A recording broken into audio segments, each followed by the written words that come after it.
ఓం నమో భగవతే దక్షిణామూర్తయే. గురువారం మాత్రం ఈ తప్పులు ఎప్పుడు చేయకండి. గురువారాన్ని లక్ష్మీవారం అని పిలుస్తారు కాబట్టి ఈ తప్పులు ఎప్పుడు చేయకండి. గురువారం రోజున జుట్టును గోళ్ళను ఎప్పుడూ కత్తిరించకండి. అంటే క్షవరం చేయించుకోవాలి కానీ, లేకపోతే ఏదైనా గోళ్ళు కట్ చేసుకోవాలని మాత్రం కానీ గురువారం అనుకోకండి.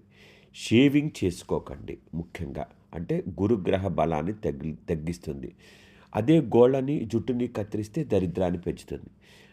బట్టలు ఉతకడం, పాత బట్టలన్నీ తీసి ఉతకండి. అంటే రోజు ఉతికే బట్టలు ఉతుక్కోండి సుమా, కానీ రోజు ఆ రోజే ప్రత్యేకంగా అన్నీ దులిపేసి బట్టలుతో ఉతకండి. అలానే ఏ వారం చేయనప్పుడు షాంపూతో స్నానం చేయకండి. లక్ష్మీదేవికి ఇష్టం ఉండదు. బట్టలు ఉతకడం, తల స్నానం చేయడం అనేది వీలైనంత వరకు తగ్గించుకోండి. ఎవరికైనా అప్పివ్వడం, ఆ రోజు గురువారం రోజు అప్పివ్వకండి. మళ్ళీ మీ ధనం తిరిగి రాకపోవచ్చు.